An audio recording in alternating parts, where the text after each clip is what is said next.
Hello, future forensic auditors. Welcome to another insightful video of Focus Lexicon. And today we are here with the topic that is called forensic audit. है ना, everyone is curious to know about this topic, forensic audit. ये topic खुद को सबको attract तो करता है, लेकिन सब इससे थोड़ा सा डर जाता है कि सर पता नहीं क्या है, कि ये बहुत टेक्निकल होगा। अभी C S why C S for forensic audit, है ना, ये क्या होगा, इसमें क्या अकाउंट्स करना पड़ेगा, क्या क्या इसमें कुछ कैलकुलेशन करनी पड़ेगी क्या। सो बेचारे घबरा जाते हैं, बेचारे डर जाते हैं, लेकिन डरने की कोई बात नहीं है। ये एक लॉ का पेपर है, this is a legal subject, this is a legal subject. Sir, but why company secretary for forensic audit? See, finance professionals know about finance. They do not know about how to comply with legal requirements of a court. A legal professional, he is well versed with the court procedures, but he does not understand finance. Now, company secretary, being a hybrid and a diverse professional, he understands finance as well as law. इसको finance की भी समझ है, इसको law की भी समझ है. So company secretary becomes the most suited professional to work in forensic audit domain. Is the most suited professional to work in forensic audit domain. Sir हमको पहले ये बताओ, ये फोरेंसिक ऑडिट है क्या चीज़, मतलब हमें पहले ये, हम तो सर ऑप्शनल पेपर देख रहे हैं अभी, सीधी बात है, हम तो देख रहे हैं कि ऑप्शनल पेपर कौन सा लें. अभी हम सारे पेपर देख रहे हैं, हम ये भी पेपर देखने हैं. पहले हमको बताओ फोरेंसिक ऑडिट है क्या चीज़, ये होता क्या है. कुछ तो इसके बारे में कुछ आइडिया ही नहीं है सर हमको, ये क्या होता है. सी, दिस इज आवर कंट्री, ठीक है, भारत देश में हम रहते हैं, हिंदुस्तान में हम रहते हैं. तो देश के अंदर दो तरह की इकोनॉमीज होती हैं. First is regulated economy, second is unregulated economy.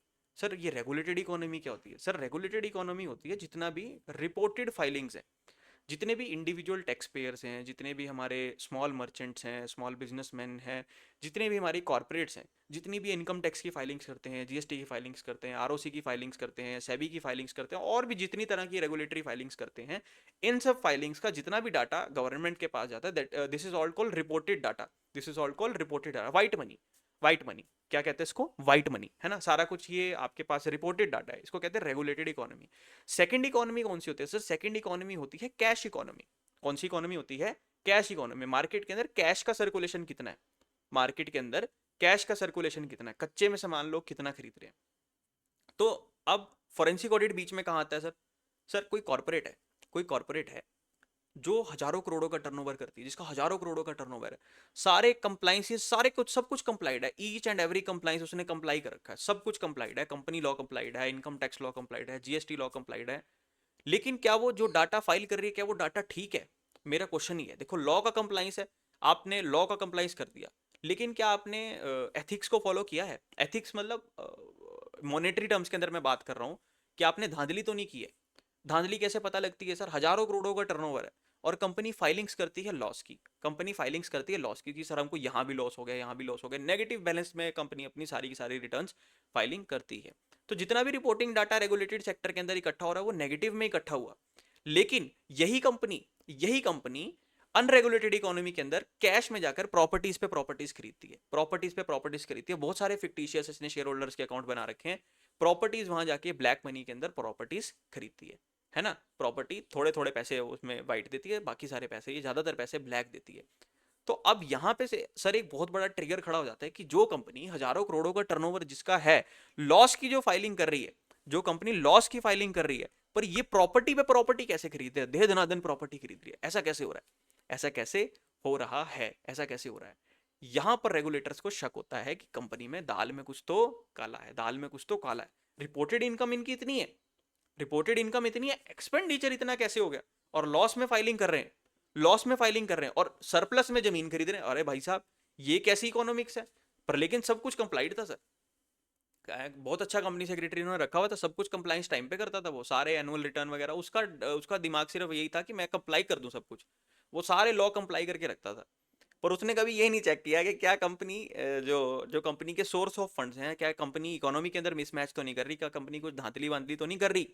उसका इस बेचारे पे, उसका बेचारे का इस चीज़ पे ध्यान नहीं था. तब उन्होंने एक दूसरे कंपनी सेक्रेटरी को कंसल्ट किया जो कि फोरेंसिक ऑडिट का काम करता था, है ना.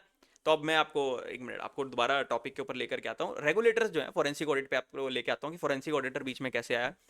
जो रेगुलेटर्स हैं, now they go to court, they go to court और tribunal, they go to their own tribunal और दे गो टू कोर्ट, कि सर हमको इस कंपनी के ऊपर डाउट है, आप इसका फोरेंसिक ऑडिट ऑर्डर कीजिए, आप इसका फोरेंसिक ऑडिट ऑर्डर कीजिए. अब on the base of this doubt, on the base of this doubt कि whether this company is doing such unethical acts और ये मनी लॉन्ड्रिंग कर रही है, कैसे एम्बेजलमेंट वगैरह कर रही है कि नहीं कर रही है, तो उनको डाउट है। अब इस डाउट को प्रूव करने के लिए कोर्ट फोरेंसिक ऑडिट ऑर्डर करता है। कोर्ट क्या ऑर्डर करता है? Forensic audit. फोरेंसिक ऑडिट का आउटकम क्या होगा? या तो कोर्ट का डाउट कंफर्म हो जाएगा, या तो कोर्ट का डाउट डिनाई हो जाएगा, या तो ऑडिट के अंदर से फाइंडिंग्स उसके फेवर में निकलेंगी या उसके अगेंस्ट निकलेंगी। दो ही काम होंगे ना, या तो गड़बड़ की होगी या तो गड़बड़ नहीं की होगी। ऐसा बीच में हाइब्रिड कुछ नहीं होता कि भाई ऐसा है जी, मैं वैसे तो बड़ा पापी आदमी है लेकिन मैंने कभी मंगलवार को काले धन को हाथ ही नहीं लगाया। ऐसा कभी नहीं होता ना। या तो गड़बड़ की, नहीं की तो फिर नहीं की। तो या तो उसका डाउट प्रूव होगा या फिर उसका डाउट प्रूव डिसप्रूव हो जाएगा। Either the courts doubt will be proved or it will be disproved. Prove कैसे होगा? वो कहेगा प्रूव करने के लिए क्या चाहिए? सबूत मांगती है कोर्ट, मांगती है सबूत। कोर्ट मांगती है सबूत। डिसप्रूव करने के लिए भी क्या मांगती है? सबूत। सबूत मींस एविडेंस। सबूत मींस एविडेंस। कोर्ट को चाहिए एविडेंस कि जो आप कह रहे हैं ये इस तरह से क्लेम है आपका, तो इसका क्या सबूत है आपके पास? What is the evidence? वो आपसे एविडेंस मांगते हैं। और अगर आपको इसको डिसप्रूव करना है तब भी आपको एविडेंस देना पड़ेगा।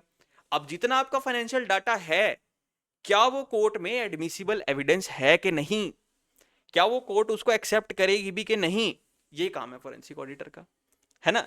अब आपको समझ में आया कि वाई कंपनी सेक्रेटरीज को forensic audit is basically the compliance of Indian evidence act, that is Bharatiya Sakshya Adhiniyam 2023। This is the work of Indian evidence law. Indian evidence law, forensic audit का जो पूरा डोमेन है, this revolves around evidence law, है ना। आपको evidence collect करना है। आपने डाटा तो कलेक्ट कर लिया, लेकिन क्या वो डाटा एविडेंस है कि नहीं, क्या वो डाटा एविडेंस बनेगा कि नहीं बनेगा, ये आपको कोर्ट के अंदर प्रूव करना है। मैं आपको एक एग्जांपल यहाँ पे देता हूँ। ये देखें दोस्तों, ये दो आपके सामने ये दो डॉक्यूमेंट्स पड़े हैं, ठीक है जी। ये दो डॉक्यूमेंट्स मैंने आपके सामने रखे हैं। अब ये डॉक्यूमेंट है, ये आपने कहीं से एक्सट्रैक्ट किया, मान लो कोई सर्कुलर था, ये आपने कहीं से एक्सट्रैक्ट किया।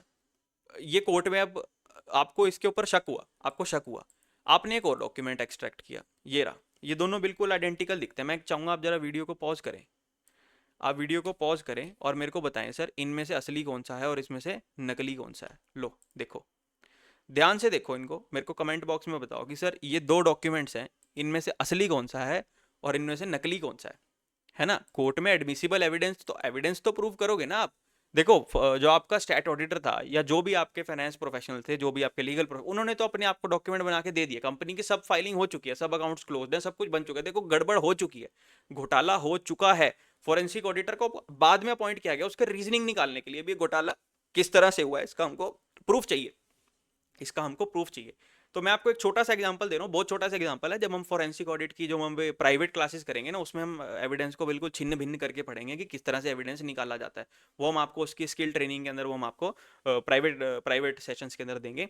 तो अब पहले आप ये इसमें मेरे को आप डिफरेंस बताओ, कमेंट सेक्शन में मेरे को बताओ टाइम स्टैम्प के साथ कि सर ए वाला असली है या बी वाला असली है, ठीक है। इन दोनों में से कौन सा असली, लेफ्ट साइड वाला असली लग रहा है या राइट साइड वाला असली लग रहा है? देखो जरा 2 मिनट ध्यान से पढ़ो, वीडियो को पॉज करो, इसको रीड करो। देखते आपको फोरेंसिक ऑडिटर बनाएंगे दोस्तों हम। आपको फोरेंसिक ऑडिटर बनाएंगे, आज कुछ आप नया सीख करके जाएंगे, जो अभी तक आपने अपने प्रोफेशन में नहीं सीखा है, आज वो आप नया कुछ सीख करके जाएंगे। तो आप ये देखें दोस्तों, मेरे को बताएं इसमें से which one do you think is the original one and which one do you think is the forged document. Which one is the forged document, है ना। Which one is the forged document, कौन सा इसमें से नकली है। अब देखें दोस्तों, ध्यान से देखें। सर ये तो हमको सेम सेम लग रहे हैं दोनों, कमाल है यार। यार ये भी नंबर भी सेम है यार, गवर्नमेंट ऑफ, हाँ ये भी ठीक लिखा हुआ है, मिनिस्टर ऑफ का ये भी ठीक लिखा हुआ है यार, कमाल है यार। 5th फ्लोर ये भी ठीक लिखा हुआ है, डेटेड ये भी ठीक लिखा है, ऑफिस मेमोरेंडम ये भी ठीक लिखा हुआ है यार, साइन भी ठीक लिखे हुए हैं। मतलब मुझे तो कुछ इसमें लग नहीं रहा, मेरे को तो दोनों सेम ही लग रहे हैं। ऐसा करता हूँ एक बार इसके फोल्डर में जाके देखता हूँ। इसका साइज़ कितना है? इसका साइज़ 91 KB है। इसका साइज़ कितना है? इसका साइज़ 391 KB। ये कैसे भाई, ये कैसे, ये कैसे? इसका इसकी प्रॉपर्टीज़ देखता हूँ एक बार, इसकी प्रॉपर्टीज़ में सिक्योरिटी में जाता हूँ एक बार, इसकी मैं डिटेल्स में जाता हूँ। See user Adobe Acrobat document business awareness, ठीक है, यहाँ तो सब ठीक लग रहा है मुझे। इसकी प्रॉपर्टीज़ देखता हूँ मैं एक बार, यार यहाँ भी सब कुछ ठीक लग रहा है, मुझे तो कुछ गड़बड़ लग नहीं रही, मुझे तो कुछ गड़बड़ लग नहीं रही। मुझे तो लग रहा है कि ये दोनों डॉक्यूमेंट सेम है सर। मुझे तो लग रहा है दोनों डॉक्यूमेंट सेम है सर। क्या कहना है सर आपका इस बारे में? क्या कहना है इस बारे में? हार मान ली? पहले बताओ। है ना? है ना? अब बताओ क्या सिस्टम है, सुपर चैट करो फिर बताऊंगा। अरे नहीं नहीं यार, आ जाओ आ जाओ मेरे प्यारे प्यारे सीएस के बच्चों।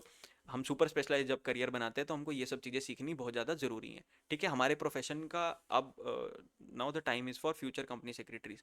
इस प्रोफेशन को आगे 50 साल हम लोग रिप्रेजेंट करने वाले हैं। ठीक है, जो लोग पहले प्रोफेशन में थे उनका जो क्या कहते हैं, उनका अच्छा करियर हो चुका है, now they are on the brunch of almost, जो बहुत सीनियर कंपनी सेक्रेटरी थे लगभग सब रिटायर होने वाले हैं। ठीक है, अब जो नए फ्रेश कंपनी सेक्रेटरीज हैं, now this time is for us. और हमको सुपर स्पेशलाइजेशन बनानी है, तो उसके लिए हम टेक्निकली एडवांस होने चाहिए, है ना। हम मॉडर्न आज 2026 में हम जी रहे हैं, हमारा यंग होने का क्या फ़ायदा है कि हम टेक्निकली एडवांस है, हम लोग टेक्निकली एडवांस है। यार सर आप टाइम खराब कर रहे हो यार, आप मुद्दे की बात बताओ, इसमें फ़र्क है कि नहीं है हमारा यार, आप सस्पेंस तोड़ रहे हो। आ जाओ यार, देखो देखो किस तरह से इसके अंदर हम डिफरेंस निकालते हैं। सी दिस, जैसे ये डॉक्यूमेंट है दोस्तों, एक ये डॉक्यूमेंट है, एक ये डॉक्यूमेंट है। ठीक है, एक ये डॉक्यूमेंट है, एक ये डॉक्यूमेंट है।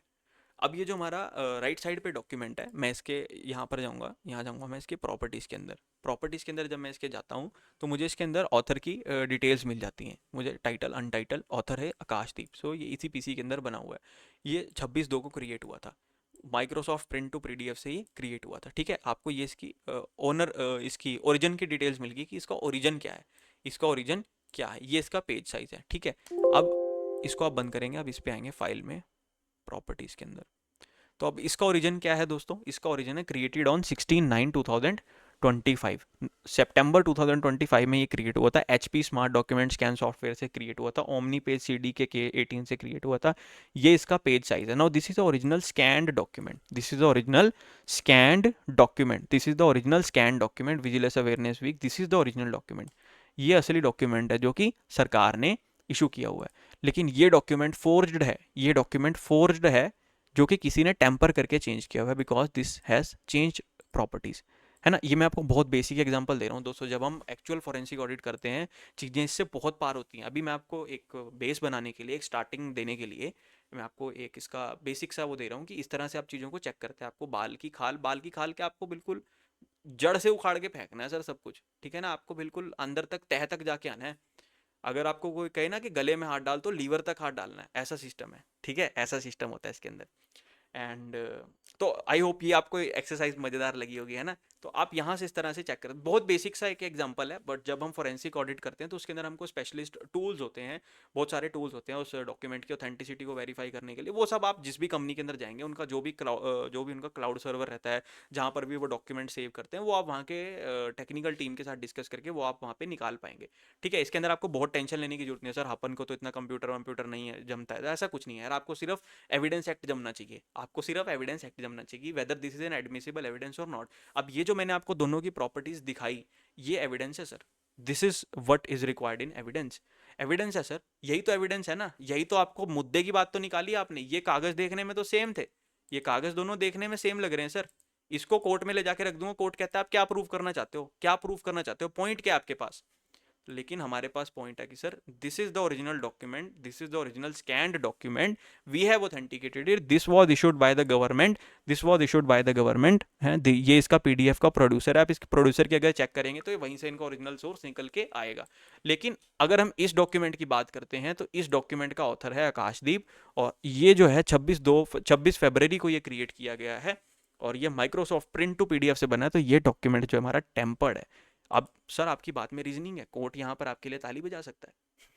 This is how we collect evidence, this is how we collect evidence. ठीक है सर, एविडेंस तो आप ये तो बात समझ में आ गई हमको, ठीक है, एविडेंस कलेक्ट करना है, पर सर कितना कितना का एविडेंस हम कोर्ट को दे दें कि जिससे कोर्ट ये सेटिस्फाई हो जाए कि हाँ भाई इतनी गड़बड़ हुई थी। कितना का एविडेंस हमको देना है कोर्ट को?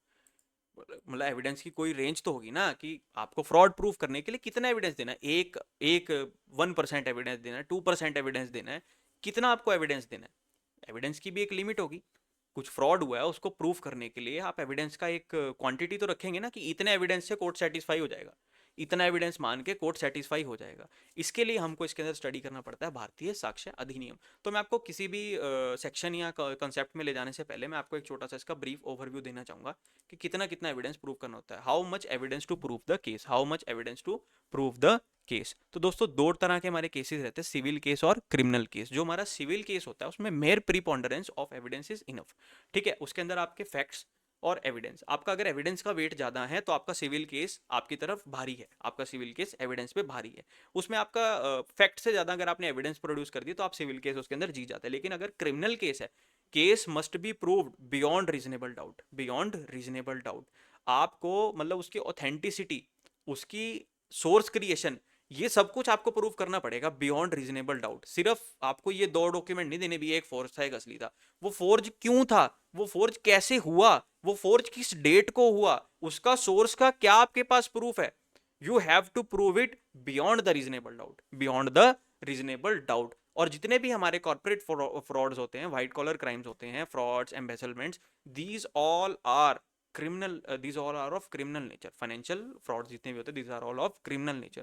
So you have to prove them beyond reasonable doubt, beyond reasonable doubt. So this is a very interesting field of practice, this is a very interesting field of practice. I am also pursuing my practice in internal audit, forensic audit, arbitration, mediation, NCLT and NCLT matters. Okay, so I am also into this practice.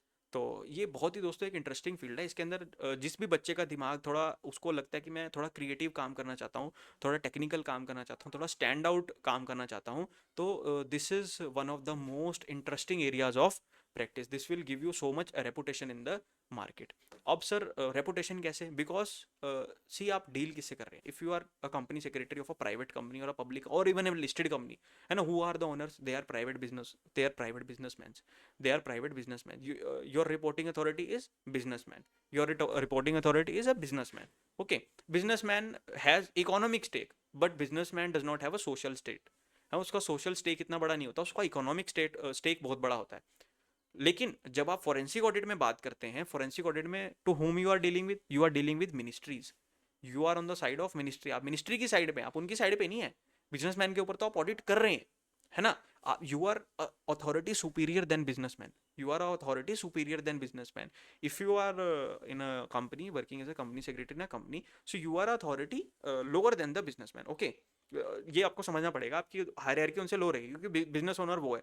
But if you are forensic auditor and court has ordered, now you are the reporting authority, you are the investigating officer, so now your authority is above the businessman, your authority is above the business. ये आपको sir बोलेगा, ठीक है। ये चीज matter करती है, मतलब मैं बता रहा हूँ यार, बस ये भी चीजें पता होनी चाहिए, सब मैटर करता है यार, दुनियादारी समझ में आनी चाहिए, ठीक है।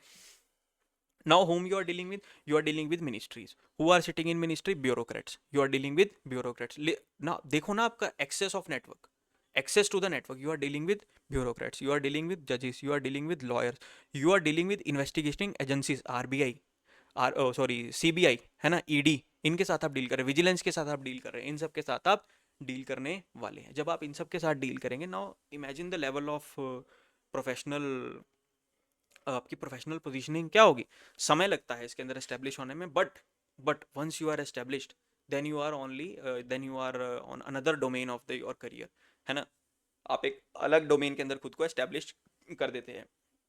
तो आई होप दोस्तों ये बात आपको समझ में आई कि कितना आपको एविडेंस देना है प्रूफ करने के लिए। वापस मुद्दे के ऊपर आएंगे। Then fundamentals and basic principles of evidence law. Fundamental and basic principle of evidence law. Evidence must be read with fact in issue and relevant fact. जो आपका मुद्दा है, आपके मुद्दे से रिलेटेड होना चाहिए, fact in issue and relevant fact से रिलेटेड होना चाहिए एविडेंस, ठीक है। अगर बात कर रहे थे, मैं आपको बताता हूँ कि जैसे एक कंपनी थी जिसका हजारों करोड़ों का टर्नओवर था, और उस कंपनी के अंदर हजारों करोड़ों का टर्नओवर होने के बाद वो लॉस दिखा रही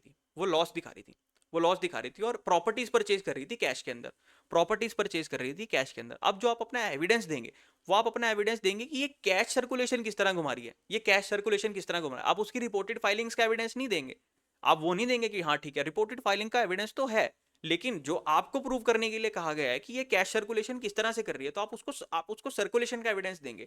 दूसरा एक हम एक्सट्रीम एग्जांपल लेते हैं। एक कंपनी है जो क्या करती है, जो ना सारी रेगुलेटरी फाइलिंग इन्फ्लेट करके दिखाती है। अभी हमने लॉस वाली देखी, अब देखो जो सरप्लस प्रॉफिट दिखाती है वो दिखाती है सब कुछ इन्फ्लेट करके दिखाती है, अपने अकाउंट्स इन्फ्लेट करके दिखाती है, अपने जितने कैश है वो इन्फ्लेट करके दिखाती है, हमारे पास बहुत कैश पड़ा है, सारी रिटर्न्स भरती है, ज्यादा ज्यादा टैक्स भरती है जानबूझ के, ज्यादा ज्यादा टैक्स भरती है जानबूझ के, किस लिए? बैंक से लोन उठाने के लिए, बैंक से लोन उठाने के लिए, बैंक से हजारों करोड़ों का लोन उठा के और बैंक को चपत लगाने के लिए। ऐसे दोस्तों, ये मैं आपको कोई फिक्टिशियस एग्जांपल नहीं दे रहा, हमारे केस में इतने बड़े बड़े बैंक फ्रॉड हुए पड़े है ना। ये बड़े बड़े जितने बैंक, पीएनबी का आपका फ्रॉड हुआ था, नीरव मोदी स्कैम हुआ था, ये सब ये क्या है? ये सब यही तो है, कंप्लाइंस तो इनके हुए पड़े थे दोस्तों सारे। लेकिन फिर ये कैसे गोली घूमती है, ये वाली गेम कैसे घूमती है? ये वाली घूमती है ऐसे इन्फ्लेट करने से। सारे के सारे उसने डॉक्यूमेंट इन्फ्लेट करके दिखा दिए अपने, सारी बैलेंस शीट्स इन्फ्लेट करके दिखा दी, सारी अपनी रिटर्न्स इन्फ्लेट करके दिखा दी। अब रेगुलेटेड इकोनॉमी के अंदर यूजुअल से ज्यादा आपने इन्फ्लेशन आपको वहां पे रिकॉर्ड करवा दिया, और कैश इकोनॉमी के अंदर जब आपने बैंक से लोन लिया तो फिर कैश इकोनॉमी हिल गई। अब इतना बड़ा आपने लोन लिया तो कैश इकोनॉमी तो हिलेगी ना। सर ये इंडिया की जो, मतलब इंडिया की या किसी भी कंट्री की कैश इकोनॉमी को मेजर कैसे करते हैं, आप इसके बारे में थोड़ा हमें कुछ बता सकते हैं? देखो यार, सिंपल, जैसे हमारा आरबीआई है, वो हमारी करेंसी इशूइंग अथॉरिटी, वो जितने भी नोट्स इशू करती है, जितने भी कॉइन्स इशू करती है, ठीक है, उसने एक कॉइन्स इशू, उसको पता है कि उसने इतने इशू किए। मैं आपको एक बहुत बेसिक एग्जांपल दे रहा हूँ। एक्चुअल जब आप इकोनॉमिक्स के थोड़ा और डीप में जाएंगे तो इसके पीछे बहुत लॉजिक, बहुत रीजनिंग होती है। मैं आपको एक कंसेप्ट समझाने के लिए आपको एग्जाम्पल दे रहा हूँ, ठीक है। तो जितने भी उसने एक नोट्स इशू किए, जितने भी करेंसी इशू की, उसका एक डाटा है कि हमने इतने इतने इशू किए, वर्सेस अब उसको कंपेयर किससे करते हैं? जितनी भी रिपोर्टेड फाइलिंग्स हुई, रेगुलेटेड इकोनॉमीज ने कुछ एक अमाउंट फाइल किया कि हाँ this is disposable income of people, people are having this much disposable income. जो भी सैलरीड इंप्लॉइज हैं, जितने भी हमारे बिजनेस पर्सन हैं, जितनी भी उन्होंने रिटर्न भरी, एक फैक्ट्स एंड फिगर जो है वो रेगुलेटरी के पास चले गए कि हाँ इतना हमारा रेगुलेटेड इकोनॉमी है, this is called white money. इसके अलावा जितना पैसा बैंक्स के वॉल्ट में पड़ा है, बैंक्स के वॉल्ट के अंदर जितना पैसा है, बैंक्स ने लोन के अंदर जितना पैसा सर्कुलेशन में घुमा रखा है, या फिर बैंक ने जितना पैसा लोन में आरबीआई से ले रखा है, वो सारा का सारा दूसरा आ गया बैंक वॉल्ट। पहला आ गया आपका रेगुलेटरी फाइलिंग, सेकंड आ गया आपका बैंक वॉल्ट, ये दो जगह होगी, है ना। अब इसको कंपेयर किससे करते हैं? जितना आपने करेंसी इशू किया था, जितना आपने करेंसी इशू किया था, नोट्स प्लस कॉइन्स। अब इसके बीच का जितना डिफरेंस है ना, वो कहते हैं हमने नोट्स इशू किए, रेगुलेटरी फाइलिंग में पहुंचे इतने, बैंक वॉल्ट में पड़े इतने, बचे हुए नोट कहाँ गए? बचे हुए नोट कहाँ गए? बैंक तक तो पहुंचे ही नहीं, ना रेगुलेटर तक पहुंचे ना बैंक तक पहुंचे, तो ये नोट कहाँ चले गए? ये नोट सर्कुलेशन में घूम रहे हैं। इसको बोलते हैं काला धन, इसको बोलते हैं काला धन। जब ये काले धन की सर्कुलेशन एक लिमिट से ज्यादा हो जाती है, देखो 100% black money you can not eliminate, है ना। इंडिया जैसे देश के अंदर 100% black money you can not eliminate, 100% black money को एलिमिनेट करना थोड़ा सा मुश्किल है ना, क्योंकि हमारा थोड़ा सा क्या कहते हैं, इकोनॉमिक स्ट्रक्चर थोड़ा सा कॉम्प्लेक्स है। लेकिन लेकिन लेकिन लेकिन इसका एक मार्जिन तो है, इसका एक मार्जिन तो है कि this much amount is justified, but अगर उससे ज्यादा हो रहा है, अब जितनी बड़ी बड़ी कॉर्पोरेट्स हैं, इनकी corporate filings thousands and lakhs crore के अंदर होती हैं, इनकी corporate filings thousands and lakhs crore के अंदर होती हैं, और जो इनकी ट्रांजेक्शन है वो भी थाउजेंड्स एंड लैक्स करोड़ के अंदर होती हैं। तो एक कंपनी के हिलने से इकोनॉमी का बहुत बड़ा परसेंटेज हिल जाता है। आम आदमी के छोटे मोटे ब्लैक मनी से कुछ नहीं होता कि सर किसी आदमी, कोई आदमी धंधा करता है डेली का अपना कैश का उसका गल्ला है, उससे कोई फर्क नहीं पड़ता, वो इतना बड़ा नहीं है, वो इतना बड़ा अमाउंट नहीं है। जितनी हमारे लोकल मार्केट्स होती हैं, जितनी हमारी कैश इकोनॉमी, जो हमारे ग्राउंड लेवल पे जो हमारी इकोनॉमी चलती है, उसका इतना बड़ा इंपैक्ट नहीं पड़ता। इंपैक्ट पड़ता है स्केल का। जितने बड़े स्केल का बिजनेस है, जितने बड़े स्केल का उसका स्टेक है, वो जितनी बड़ी बड़ी कॉर्पोरेट फाइलिंग्स कर रहा है, उसका स्टेक उतना बड़ा हो जाता है। तो ये ट्रिगर करता है दोस्तों, ये ट्रिगर करता है फिर किस सेक्टर के अंदर एक्सपेंडिचर बढ़ा है। अब इसको मेजर कैसे करते हैं गवर्नमेंट कि इसको फोरेंसिक ऑडिट ऑर्डर करना है कि नहीं करना, वो सेक्टर वाइज देखते हैं कि किस सेक्टर के अंदर कैश का सर्कुलेशन ज्यादा हो रहा है, और ये कंपनी किस सेक्टर के अंदर इंक्लूडेड है, इस सेक्टर का इस कंपनी को डायरेक्टली क्या फायदा है या डायरेक्टली क्या नुकसान है, डायरेक्टली क्या फायदा है या डायरेक्टली क्या नुकसान है, और इसकी पैसे यहाँ पे किस तरह से इन्वेस्ट हो रहे हैं। तो इसके पीछे जो पूरा का पूरा दोस्तों ये नेक्सस बनता है, ये वो लेमैन समझ नहीं सकता, ये लेमैन की समझ से परे है। ये सिर्फ आप जैसे कंपनी सेक्रेटरी के स्टूडेंट्स, या आप जैसे लॉ के स्टूडेंट्स, या आप जैसे विद्वान बच्चे ही समझ सकते हैं, ये हर कोई नहीं समझ सकता।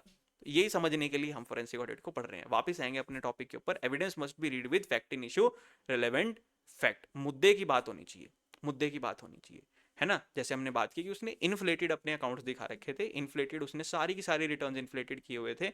तो अब इसको बैंक से लोन क्यों चाहिए? आप इसको बैंक से, कैश रिच कंपनी को बैंक से लोन क्यों चाहिए? अगर आपने इतनी आपकी इनकम है कि आपने सरप्लस में टैक्स दिया हुआ है, इतनी आपकी इनकम है कि you are so much cash rich, then why do you need loan? So this is a big red flag. This is a big red flag. सो इसको वेरीफाई करने के लिए अब ये डाउट खड़ा हो गया कि इसको लोन क्यों चाहिए भाई, इसको इतना हजारों करोड़ों का लोन चाहिए, क्यों चाहिए, इन्फ्लेटेड इतने इसके अकाउंट्स है ना। तो यहां से इसको प्रूफ या डिसप्रूव करने के लिए आप एविडेंस जो आप कलेक्ट करेंगे वो इस पे करेंगे कि why do they need loans, why do they need loans and how their accounts are so much inflated. Cash rich company को लोन क्यों चाहिए, कैश रिच कंपनी को लोन क्यों चाहिए। ठीक है जी। तो नेक्स्ट इसके अंदर हमारा है best evidence must be given, best evidence must be given. आपका जो एविडेंस है that should be accurate and that should be the best evidence. Best evidence क्या होता है, ओरल एविडेंस और documentary evidence. Oral evidence best कौन सा होता है, जो डायरेक्ट होता है, जो डायरेक्ट ओरल एविडेंस होता है कि क्या तूने देखा था, हाँ सर मैंने खुद देखा था, तो this is called oral evidence which is direct. Direct oral evidence is the best evidence. Hearsay evidence must be excluded, hearsay को एविडेंस नहीं माना जाता। कहीं सुनी बातें हैं, क्या तूने खुद देखा था, नहीं सर मैंने नहीं देखा था, मैंने तो उससे पूछा था, उसने मुझे बताया था कि उसने देखा। This is not evidence, this is not justified, this is not justified. मैंने तो ऑडिटर से पूछा था, ऑडिटर कह रहा था कि बड़े सीए साहब ने बताया, तो उन्होंने वही कह रहे होंगे तो ठीक ही होगा जी, हम तो साहब की बात को कभी ना ही नहीं करते। सो this is not admissible in the court. Oral evidence must be direct. क्या तूने देखा था, तू है ऑडिटर, हाँ मैं ऑडिटर, तूने देखा था, हाँ मैंने देखा था, हाँ ठीक है, this is direct evidence. Okay, next is documentary evidence. Documentary evidence, documentary evidence primary evidence का ज्यादा वेट होता है, सेकेंडरी एविडेंस का लेस वेट होता है। डॉक्यूमेंट्री एविडेंस दो तरह का होता है, primary evidence, second is secondary evidence. Primary evidence क्या होता है, primary evidence is the original document, secondary evidence may be the certified copy और सेकेंड कॉपी और थर्ड कॉपी ऑफ इट। तो डॉक्यूमेंट्री एविडेंस जब भी आप सबमिट करें, आपको कोशिश करनी है कि that should be the original, that should be the original document, that should be the source document. Primary evidence को आपको ज्यादा वेट देना है, सेकेंडरी एविडेंस को आपको किसी सिचुएशन के अंदर आपको सेकेंडरी एविडेंस देना पड़ सकता है, उसकी कुछ सिचुएशंस प्रिस्क्राइब्ड एक्ट के अंदर, उस सिचुएशन के अंदर आप सेकेंडरी एविडेंस दे सकते हैं। अदरवाइज आपको हमेशा कोर्ट के अंदर ओरिजिनल ऑथेंटिक वेरीफाइड सर्टिफाइड चीज ही आपको देनी है। आपको हमेशा वहां पर प्राइमरी एविडेंस ही देना है, ओरिजिनल सोर्स ऑफ डॉक्यूमेंट ही देना है। कोर्ट के अंदर आपको कभी भी सेकेंडरी एविडेंस को आपको कोशिश करना है कि नहीं देनी, अगर देना पड़ जाए तो सब्जेक्ट टू सच कंडीशंस आप सेकेंडरी एविडेंस दे सकते हैं, but weight should be given to primary evidence. अब ओरल एविडेंस क्या होता है, proof of fact by oral evidence. All facts may be proved by oral evidence, सारे के सारे फैक्ट्स आप ओरल एविडेंस से प्रूव कर सकते हैं, किसको छोड़ के, एक्सेप्ट कंटेंट ऑफ डॉक्यूमेंट्स और इलेक्ट्रॉनिक रिकॉर्ड। जितने भी आपके डॉक्यूमेंट्री रिकॉर्ड्स हैं, जितने भी आपके इलेक्ट्रॉनिक रिकॉर्ड्स हैं, उनके अलावा जितने भी आपके फैक्ट्स हैं उनको आप ओरल एविडेंस के थ्रू प्रूव कर सकते हो। Oral evidence is also admissible, ठीक है, but that should B direct. Here से इज ऑलवेज एक्सक्लूडेड, हियर से नहीं होना चाहिए, डायरेक्ट एविडेंस होना चाहिए। अब oral evidence must be direct. Direct मतलब क्या, सीन, खुद देखा, हाँ जी देखा है। क्या तूने खुद सुना है, हाँ जी मैंने खुद सुना है। Scene, heard, perceived. परसीव्ड मतलब इसने महसूस किया, टेस्ट किया, स्मेल किया, खुद किया ना, हाँ that is called perceived. Opinion, who holds that opinion on those ground, who holds that opinion on those ground, कि भाई मेरी ये मानना है कि इसने ये किया है। क्या तेरा ही अपना मानना है, हाँ ये मेरा अपना मानना है। इसके पीछे कोई लॉजिक है, कोई सेंसस है, हाँ इसके पीछे ये लॉजिक है। तो oral evidence must be direct means which can be seen, which can be heard, which can be perceived by the senses, और where the who holds the opinion on those ground, है ना, that opinion है उसका, ठीक है। This can be the oral evidence. Oral evidence में ये सब कुछ आपका एक्सेप्टेबल रहता है। Next is documentary evidence. अब डॉक्यूमेंट्री एविडेंस में भी दो तरह के डॉक्यूमेंट्री एविडेंस होते हैं, proof of content of document, या फिर आपको डॉक्यूमेंट प्रूफ करना है, आपको डॉक्यूमेंट का कुछ हिस्सा प्रूफ करना है या पूरा डॉक्यूमेंट प्रूफ करना है। जैसे कि कोर्ट ने कहा कि सर आप इसका हमको अकाउंटिंग पॉलिसीज दे दीजिए, अकाउंटिंग पॉलिसीज दे दीजिए जो भी आपने इसकी बैलेंस शीट बनाने के अंदर फॉलो की थी, अकाउंटिंग पॉलिसीज आप हमको दे दी। Now this is the content of document, proof of content of document. जब आपको proof of content of document देना है, then you can give it as a primary, तब आप इसको प्राइमरी एविडेंस भी दे सकते हैं और सेकेंडरी एविडेंस भी दे सकते हैं। You can submit the original accounting policies also, and you can also submit the certified accounting policies also. So वहां पर कोर्ट दोनों एक्सेप्ट कर लेता है। Proof of content of document, वो उस डॉक्यूमेंट का एक्सट्रैक्ट है। जैसे आप देखते हैं ना, extract of minutes of the board meeting of the company, extracts of the minutes of the AGM of the company. तो यहाँ पर आप प्राइमरी भी दे सकते हैं, सेकेंडरी भी दे सकते हैं, आप मिनट्स भी दे सकते हैं, मिनट्स का एक्सट्रैक्ट भी दे सकते हैं। कोशिश यही करनी है कि हमेशा ओरिजिनल दे, कोशिश क्या करनी है आपको, हमेशा ओरिजिनल दे, लेकिन आप सेकेंडरी भी दे सकते हैं। इस केस में आप सेकेंडरी भी दे सकते हैं। Now second case is proof of document. आपको डॉक्यूमेंट प्रूफ करना है। कोर्ट कह रहा है मुझे पूरी की पूरी बैलेंस शीट चाहिए, मुझे पूरी की पूरी बैलेंस शीट चाहिए, मुझे पूरी की पूरी मिनट्स बुक चाहिए, पूरी की पूरी मिनट्स बुक चाहिए। Then it must be proved by primary evidence. आपको original signed locked minutes book आपको वहां पर प्रेजेंट करनी है। आपको साइंड लॉक्ड मिनट्स बुक वहां पर प्रेजेंट करनी है, except some cases referred under section 60। Section 60 के अंदर जो कुछ केसेस रेफर किए गए हैं उनको छोड़ के बाकी सब केसेस के अंदर आपको प्राइमरी एविडेंस ही देना है। सर ये सेक्शन 60 में क्या लिखा है ये हम बिल्कुल डिटेल में डिस्कस करेंगे, अभी मैं आपको एक बेसिक ओवरव्यू दे रहा हूँ, ठीक है जी। अब प्राइमरी एविडेंस क्या होता है सर? प्राइमरी एविडेंस है डॉक्यूमेंट इटसेल्फ, डॉक्यूमेंट इटसेल्फ, जैसे original marksheet, contract paper, mortgage deed, property document, insurance document, balance sheet, these are all called original document. MOA, AOA, certificate of incorporation है ना, ये सब original documents है। Then each parts of several parts of document है ना, इसको भी primary evidence मांगेंगे। जैसे कि sale of property from one to many, एक व्यक्ति ने एक प्लॉट लिया, प्लॉट के ऊपर बहुत सारे घर बनाए, बहुत सारे घर बना के बहुत सारे लोगों को बेच दिए, बहुत सारे लोगों को बेच दिए, तो मल्टीपल एग्रीमेंट्स इशू कर दिए उसने एक ही प्रॉपर्टी के लिए, एक ही प्रॉपर्टी के लिए मल्टीपल उसने एग्रीमेंट्स इशू कर दिए, मल्टीपल सेल डीड उसने बना दी। तो ये सारी की सारी क्या है, ये सारी की सारी प्राइमरी एविडेंस है, ये सारी की सारी प्राइमरी एविडेंस है, सारी की सारी ओरिजिनल है, ये सारी की सारी ओरिजिनल है। Then counter parts of document, receipts, bank document, slip, note, counter part is primary evidence against the party executing it. जब दोस्तों हमारे जो बूढ़े लोग थे, जो हमारे बूढ़े बूढ़े बुजुर्ग लोग थे, वो जब बैंक जाते थे तो क्या है ना, वो कॉपी लेके जाते थे पैसे डिपॉजिट करने ना, कि पैसे डिपॉजिट किया, पैसे डिपॉजिट करने के बाद एक रसीद बैंक रखता था, एक रसीद उनको देते थे, वो रसीद ला के अपनी कॉपी के अंदर रख लेते थे, फिर वो हमको कहते थे कि ये रसीदें हैं इस कॉपी के अंदर, जाके इसकी एंट्री करा के लाओ। जाके इसकी एंट्री करा के लाओ। जो उन्होंने कॉपी में रसीदें रखी थी, this is counter part of the document, other side of the document. तो ये जो है हमारा, this is also primary evidence, this is also primary evidence है ना। यार देखो हम क्या है ना, आने वाले टाइम में ना यार, मतलब ये चीजें हमको बड़ी यूनिक लगा करेंगे। अभी हम इस जनरेशन में कि हमने वो सब चीजें देखी, हमने थोड़ा सा ऑफलाइन जमाना देखा हुआ है, क्योंकि मोबाइल जो है हमारे सामने, लगभग हमारे सामने इवॉल्व हुए हैं, है ना। तो लेकिन जो आने वाली जनरेशन है, जो हमारे क्या कहते हैं आगे जो जनरेशन आएंगे, उनके लिए ये चीज मतलब उनके लिए चीज अनइमेजिनेबल होने वाली, कि अच्छा बैंक जाके एंट्री करना नहीं पड़ती थी, अच्छा रसीद दिया करते थे, अबे ऑनलाइन कर लेते, उसको क्या पता कि तब ऑनलाइन हुआ ही नहीं करता था, है ना। तो यार जमाना जो है धीरे धीरे इवॉल्व हो रहा है। तो हम कहाँ थे, प्राइमरी एविडेंस एंड इस पे प्राइमरी एविडेंस के ऊपर। Next, lot of documents made by uniform process, lot of documents made by uniform process.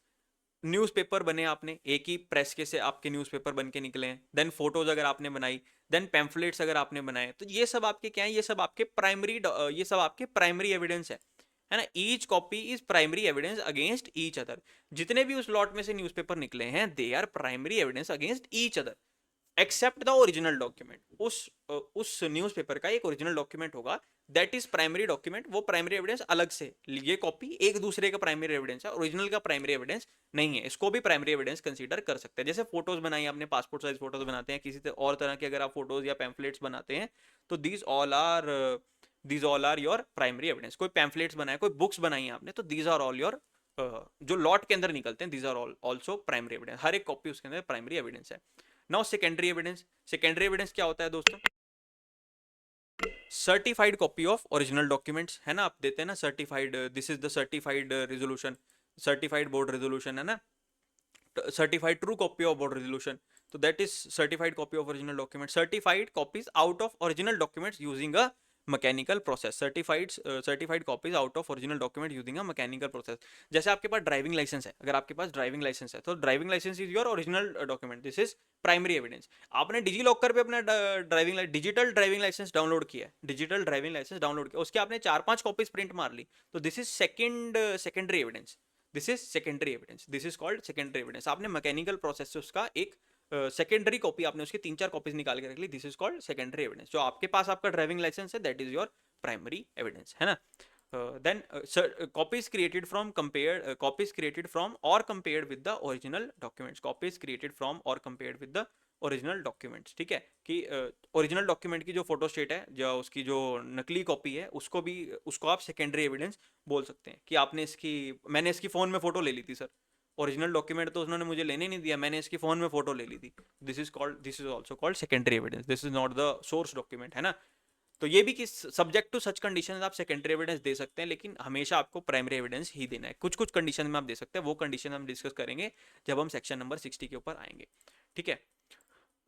Next is your counter parts of document against the party not executing it, counter parts of the document against the party not executing it. आप कहीं पे job के लिए जाते हैं, वो आपको job offer देते हैं, ऑफर लेटर देते हैं, ऑफर लेटर के ऊपर अपना एचआर अपना साइन मार के देता है, कंपनी का स्टेप मार के देता है, उसने एग्जीक्यूट किया, उसने एग्जीक्यूट किया, उसका वो प्राइमरी एविडेंस है। लेकिन आपने वो कागज एग्जीक्यूट नहीं किया, आपने सिर्फ उसको एक्सेप्ट किया, तो आपके लिए वो क्या है, आपके लिए वो क्या है, आपके लिए वो सेकेंडरी एविडेंस है, आपके लिए वो सेकेंडरी एविडेंस है, आपके लिए वो सेकेंडरी एविडेंस है। ठीक है जी। आपने, वो कहता है मेरे को इसकी एक्सेप्टेंस दे दियो, आपने एक एक्सेप्टेंस के ऊपर साइन मार के दे दिया कि हाँ I shall be joining this duties from this date as the company secretary and head of the internal audit department of your company. आपने उसको साइन मार के दे दिया। जब आपने जो उसको साइन मार के दिया वो आपका प्राइमरी एविडेंस है, लेकिन उसका वो सेकेंडरी एविडेंस है, क्योंकि उसने वो एग्जीक्यूट नहीं किया, है ना। जिस पार्टी ने जो एग्जीक्यूट किया और दूसरी पार्टी का उस पर इफेक्ट आया, जो नॉन एग्जीक्यूटिंग पार्टी है, उसके लिए वो सेकेंडरी एविडेंस हो जाता है। इसको भी हम डिटेल में डिस्कस करेंगे। देन इसके अलावा कौन से, oral accounts of contents of document given by some person on who person who has himself seen it, oral admissions, written admission. Oral, अब ये ओरल एविडेंस नहीं हो रहा, ये ओरल एडमिशन है, रिटन एडमिशन है, इसके बारे में हम डिटेल में डिस्कस करेंगे, don't worry. Evidence of a person who has examined the document, the original of which consists of numerous accounts or other which cannot conveniently be examined in the court, who is skilled in the examination of such document। कोई पुरानी manuscript थी, कोई पुरानी एक कोई कागज का एक चिट्ठा लेके आया जो संस्कृत में लिखा हुआ था, जो संस्कृत में लिखा हुआ था, लेकिन उसका जमीन की प्रॉपर्टी की रजिस्ट्रेशन से बहुत गहरा लेना देना था। वो कह रहा था कि ये प्रॉपर्टी की ओरिजिनल रजिस्ट्रेशन है, थी बहुत पुरानी, एक कॉपी उसकी संस्कृत में थी, दूसरी कॉपी उर्दू में थी। अब जज साहब को ना संस्कृत आए ना उर्दू आए, तो उन्होंने एक्सपर्ट बुला लिया, एक संस्कृत का एक्सपर्ट, एक उर्दू का एक्सपर्ट। तो जो संस्कृत के एक्सपर्ट थे और जो उर्दू के एक्सपर्ट थे, उन्होंने बताया कि सर संस्कृत में इसमें ये लिखा है, दूसरे ने बताया कि सर उर्दू में इसमें ये लिखा है। उन दोनों ने उसको मिक्स एंड मैच किया कि हाँ ठीक है, जो संस्कृत में लिखा है उर्दू में भी यही लिखा हुआ है, जो संस्कृत में लिखा है उर्दू में भी ये लिखा हुआ है। तो कोर्ट ये बात को मान लेती है कि दोनों डॉक्यूमेंट्स आपके एडमिसिबल हैं, तो कोर्ट ये बात आपकी मान लेती है।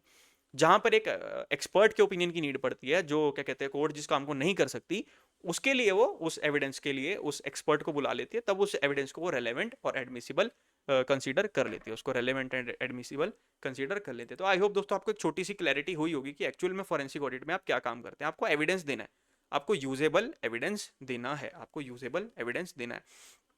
अब चलते हैं थोड़ा सा अपना रियल लाइफ की तरफ, है ना। थोड़ा सा रियल लाइफ की तरफ चलते हैं, थोड़ा सा कंसेप्ट स्टडी करते हैं, थोड़ा सा हम अपना जो सब्जेक्ट है, जो हमारा सिलेबस है, उसकी तरफ भी हम थोड़ा सा चलते हैं। तो ये क्या हो रहा है सर, ये क्या हो रहा है सर, ये कोर्ट का सीन है ना। जैसे कि मैंने आपको बताया कि कोर्ट ने ऑर्डर किया है कि considering the serious allegations of financial manipulations, fund diversion, digital record tampering, this court hereby orders the forensic audit of Orient Technologies Limited. वो कहते हैं कि इसका फोरेंसिक ऑडिट किया जाए। When financial truth is hidden the court summons the science, the court summons the science. तो आपको पहले तो आपको ये साइंस समझ में आई दोस्तों, ये साइंस समझ में आई कि हम किस तरह से वो करते हैं। मैंने आपको जो अभी बताया था ना कि किस तरह से हम एविडेंस गैदरिंग कैसे करते हैं, कि हमने दो डॉक्यूमेंट्स को कंपेयर किया, उसमें से ओरिजिनल कौन सा है, डुप्लीकेट कौन सा है। तो इसको, हर चीज़ को चेक करने के लिए दोस्तों एक साइंस अप्लाई की जाती है। इसके कोई सेट रूल्स नहीं होते, इसके कोई भी सेट रूल्स नहीं होते। ये जो भी क्रिएटिव बंदा है, जो भी बिल्कुल अपने मतलब जिसको बहुत इंटरेस्ट है टेक्निकल चीज़ों में, जिसको बहुत मजा आता है नई नई टेक्नोलॉजी से छेड़ पंगे लेने में, तो वो छेड़ पंगे लेके ये चीज़ें निकाल सकता है, वो छेड़ पंगे लेके ये चीज़ निकाल सकता है। पंगे लेने में जिसको मजा आता है ना, उसके लिए बहुत इंटरेस्टिंग फील्ड है दोस्तों, नज़ारा आ जाएगा आपको ज़िंदगी में, है ना। जब आपको बड़े बढ़िया, और आपको यार इसमें रिस्पेक्ट बहुत बढ़िया मिलती है, ये बहुत बढ़िया रिस्पेक्ट मिलती है।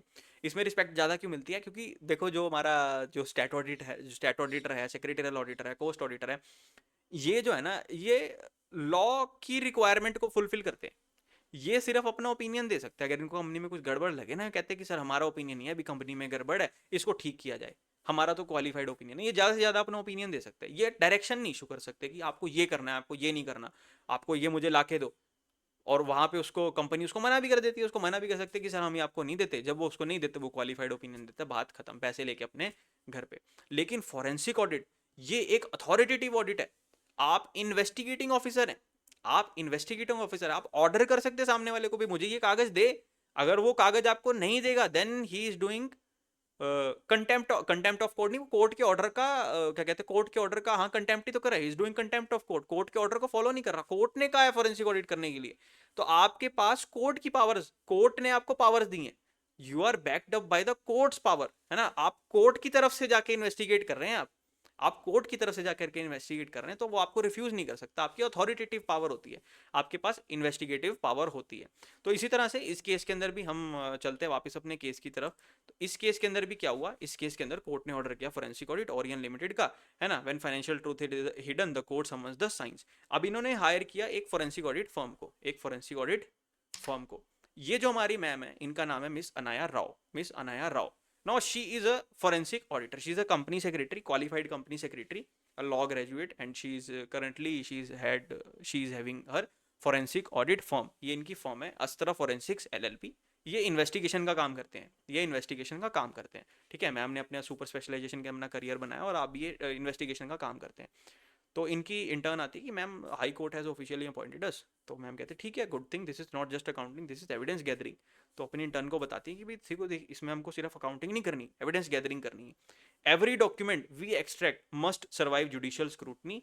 Forensic audit without evidence law compliance is useless. Without evidence law compliance is useless. जो भी हमको डॉक्यूमेंट कलेक्ट करना है, that should be complied with Indian evidence law, that is Bharatiya Sakshya Adhiniyam. फिर ये फॉरेंसिक स्ट्रेटजी बनाती है एविडेंस कंप्लायंस के. डिजिटल एविडेंस कलेक्ट करेंगे, इलेक्ट्रॉनिक रिकॉर्ड कलेक्ट करेंगे, चेन ऑफ कस्टडी कलेक्ट करेंगे, ऑथेंटिसिटी देखेंगे, फिर उसकी एडमिसिबिलिटी देखेंगे, फिर ये देखेंगे कि एज पर भारतीय साक्ष्य अधिनियम वेदर दिस इज एडमिसिबल और not. So now this is the work domain of miss Anaya Rao, who is a company secretary, who is a law graduate and who is currently doing practice in investigations in investigation in her own firm Astra Forensics LLP, है ना. तो she is the owner. हमें इन जैसा बनना है यार. जैसे ये मैम ने अपना करियर बनाया ना, हमें इनसे ऐसे लोगों से हमें इंस्पिरेशन लेनी चाहिए यार. तो अभी अपनी टीम को समझा रहे हैं, भी हमको काम मिला है तो हमें किस तरह से काम करना है. तो कहते हैं team, our investigation must align with Bharatiya Sakshya Adhiniyam 2023. Electronic record system, logs, email, invoices, all must be collected with integrity, hash verification and proper documentation.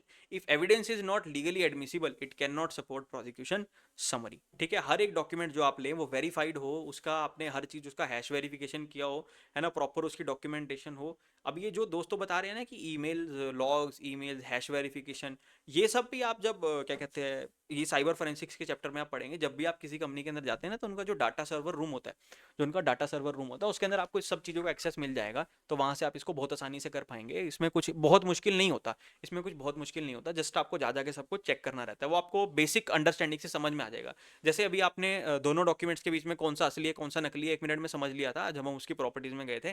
तो इस तरह से हर एक चीज़ को आप जब डिटेल के अंदर खोज खोज के देखेंगे, खोल खोल के देखेंगे, तो आपको एक बेसिक अंडरस्टैंडिंग हो जाएगी. आपको सब कुछ क्रिएट नहीं करना, सब कुछ क्रिएटेड ऑलरेडी, सब कुछ क्रिएटेड है ऑलरेडी, कंपनी में सब कुछ क्रिएटेड है, फ्रॉड ऑलरेडी हो चुका है. अब सिर्फ आपको जाकर के वहां पे चेक करना है. तो ये आप इस तरह की टूल्स एंड ट्रिक्स वहां पे यूज करके चेक कर सकते हैं.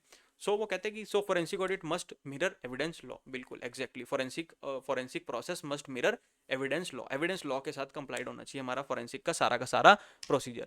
ठीक है जी. उसके बाद जितना भी हमने डाटा कैप्चर करा उसकी सिक्योरिटी भी होनी चाहिए, वो सेफ भी होना चाहिए ना. मेटा डाटा जो आपने कैप्चर करा है, उसकी इमेजिंग जो आपने कैप्चर करी है, एक्सेस लॉग कैप्चर करे हैं, टाइम स्टैम्प वैलिडेशन करी है, इन सब का एक प्रॉपर डॉक्यूमेंटेशन भी होना चाहिए. आपने कैप्चर तो कर लिया, लेकिन आप उसको कोर्ट में दिखाओगे कैसे?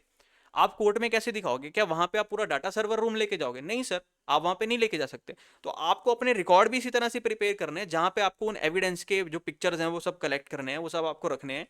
तो ये दोस्तों मैं आपको पूरी फाइल जो हमारी बनी हुई है ना फोरेंसिक ऑडिट की, मैं आपको दिखाऊंगा. जो हमारे प्राइवेट सेशन है उसके अंदर मैं आपको पूरी बकायदा फाइल दिखाऊंगा कि किस तरह से आपने डॉक्यूमेंट उसके अंदर कलेक्ट किए, किस तरह से उनको प्रेजेंट करना है. तो आप ये प्रेजेंट कैसे करेंगे? Evidence must B preserved before it can speak. Evidence must B preserved before it can speak. तो आपको उनको इकट्ठा भी करना है, उनको इस तरह से उनको प्रेजेंटेबल भी बनाना है. ठीक है, आपको उनको प्रेजेंटेबल भी बनाना है. Next is digital data must qualify as documentary evidence. Expert opinion must establish authenticity and reliability. Electronic record treated as document, primary and secondary evidence, authenticity, reliability, expert opinion, admissibility, burden of proof. ये सब दोस्तों आपको check list आपकी तैयार रखनी है कि हाँ ये जो मैंने एविडेंस कलेक्ट किया है ये इसका एविडेंस लॉ को कंप्लाई करता है. देन वो कहते हैं ma'am how will the court accept this extracted emails and ledger backup. Sir हमने लेजर के बैकअप तो ले लिए, ईमेल्स तो बना लिए, लेकिन इसको कोर्ट एक्सेप्ट करेगा कैसे? तो under Bharatiya Sakshya Adhiniyam electronic records are admissible if integrity, authenticity and proper certification are established. अगर आपने उनको एक्सपर्ट वेरीफाई कर दिया है कि हाँ ठीक है, if you as a forensic auditor have verified that कि हाँ जी सर हमने खुद चेक करा है कि जितने इनके ईमेल ट्रायल है, जितना इनका ऑडिट ट्रायल है, जितने इनके लेजर बैकअप्स हैं, जितने इनके एक्सट्रैक्टेड ईमेल्स हैं, दे आर ऑन पॉइंट, ये सब कुछ ठीक है, ये सब अनटेम्पर्ड है, ये सब अनटेम्पर्ड है, ये सब अगर आपने सर्टिफाई कर दिया तो फिर कोर्ट उसको एडमिसिबल मान लेता है. Chain of custody ensures no tampering allegation survive. Chain of custody ensures no tampering allegation survive. अब ये दोस्तों chain of custody ensure no tampering allegation survive, इसका मतलब क्या है इसका मतलब है creation of document versus access of document, creation of document versus action of access of document. Document create कब हुआ और एक्सेस कब हुआ, उसका यूज केस कब हुआ। जैसे अभी हमने दोनों कागज देखे थे, उसमें डॉक्यूमेंट, ओरिजिनल डॉक्यूमेंट सितंबर में क्रिएट हुआ, ओरिजिनल डॉक्यूमेंट सितंबर में क्रिएट हुआ, यूज फरवरी में हुआ। लेकिन फोर्स डॉक्यूमेंट क्रिएट भी फरवरी में हुआ, यूज भी फरवरी में हुआ। तो आपको यही डेट्स तो चेक करनी है, आपको क्रोनोलॉजी में तो सब कुछ अरेंज करना है। तो क्रोनोलॉजी इज द बिगेस्ट की ऑफ फोरेंसिक ऑडिट। मैं आपको एक बहुत डीप बात बता रहा हूँ कि जब भी आप किसी के फोरेंसिक ऑडिट पे जाएं, आपको क्रोनोलॉजी सेट करनी है, टाइमिंग सेट करनी है। आप जहाँ टाइमिंग आपने मैच कर दी ना हर चीज की, हर चीज को हमने क्रोनोलॉजिकल ऑर्डर में अरेंज कर दिया, आपके सामने सब कुछ स्पष्ट हो जाएगा कि कौन सी डेट को क्या हुआ, कब के कहाँ कहाँ कितनी कब गड़बड़ हुई। तो डेट्स जैसी जैसी आपको टाइमिंग क्लियर होती है ना सर, सारी चीजें आपके सामने क्लियर होनी स्टार्ट हो जाती हैं। तो chronology is the key of forensic audit. ठीक है, तो अब ये कोर्ट के अंदर आते हैं, तो वो वकील साहब पूछते हैं ना, ये वकील साहब भी कंपनी सेक्रेटरी हैं और ये जो फोरेंसिक ऑडिटर है ये भी कंपनी सेक्रेटरी है, दोनों कंपनी सेक्रेटरी थे। ठीक है जी। तो Miss Rao, are all this electronic records authentic and untampered? तो कहती है yes sir, they are all extracted using certified forensic tools, hash verified sealed document as per evidence law requirements. So forensic audit transforms data into proof, forensic audit transfers data into proof. ये आपके raw data को proof में convert करने का काम है forensic audit. Raw data को proof में कन्वर्ट करने का काम है फोरेंसिक ऑडिट। बैलेंस शीट तो दोस्तों पड़ी है उसके पास, बैलेंस शीट तो पड़ी है उसके पास, आरओसी की सारी फाइलिंग्स तो पड़ी हैं उसके पास, लेकिन उसको आप एविडेंस की तरह किस तरह से आप उसको प्रूफ करेंगे? This is the real work of forensic audit, this is the real work of forensic audit. So अब जज साहब एग्जामिन करते हैं कि हाँ, the forensic evidence satisfies the admissibility standards and electronic records and expert findings are accepted on record. वो कहते हैं हाँ ठीक है, ये मैं इसके बात से सेटिस्फाइड हूँ, इसको अगर फोरेंसिक ऑडिटर ने इसको सर्टिफाई किया तो we are accepting is to be admissible. ठीक है जी। तो forensic audit is where finance meets justice, forensic audit is where finance meets justice, evidence plus integrity plus expertise is equal to truth. ठीक है जी। तो अभी अपने इंटर्न्स को, अपने स्टाफ मेंबर्स को अनाया राव मैम बता रहे हैं कि remember, a forensic auditor is not an accountant, you are custodian of legally admissible truth, you are custodian of legally admissible truth. So सारे बच्चे कह रहे हैं कि दैट्स रियली पावरफुल मैम।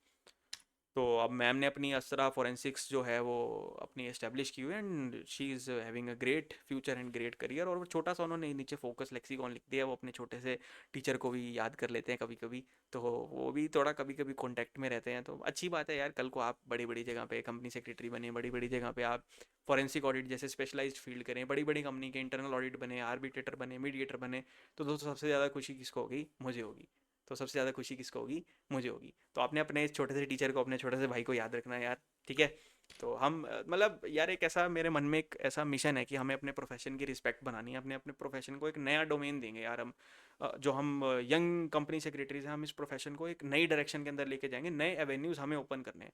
ठीक है, कोई नहीं करने वाला यार, किसी के करने से नहीं होगा, हमारे करने से होगा, हमारे करने से होगा, किसी के करने से नहीं होने वाली ये चीज़। हम अगर मेहनत करेंगे तो वो हमारे को उसका फल मिलेगा। ठीक है। और ये दोस्तों ऐसा जो तालीम की दौलत है ना, तालीम की दौलत एक ऐसी दौलत है जो आपसे कोई छीन नहीं सकता, जो आपसे कोई छीन नहीं सकता। ये दौलत आपके पास रह जाएगी सर हमेशा के लिए। और जिसके पास विद्या का धन है वही असली धनवान है, जिसके पास विद्या का धन है वही असली धनवान है। ठीक है। तो ये आपको इस तरह का धन अर्जित कर लेना है, ये आपको तालीम की दौलत आपको इकट्ठा कर लेनी है। आप बहुत खुशकिस्मत हैं, आप बहुत खुशकिस्मत हैं जिनको मतलब सीएस जैसा अच्छा कोर्स करने का मौका मिला है और लॉ जैसे अच्छे कोर्सेज में एनरोल करने का मौका मिला है, या अगर सीए भी कर रहे हैं तो आप सीए जैसे अच्छे कोर्सेज में एनरोल करने का मौका मिला है। आपको अपनी इस पावर को 2 गुना, 4 गुना, 100 गुना करना है।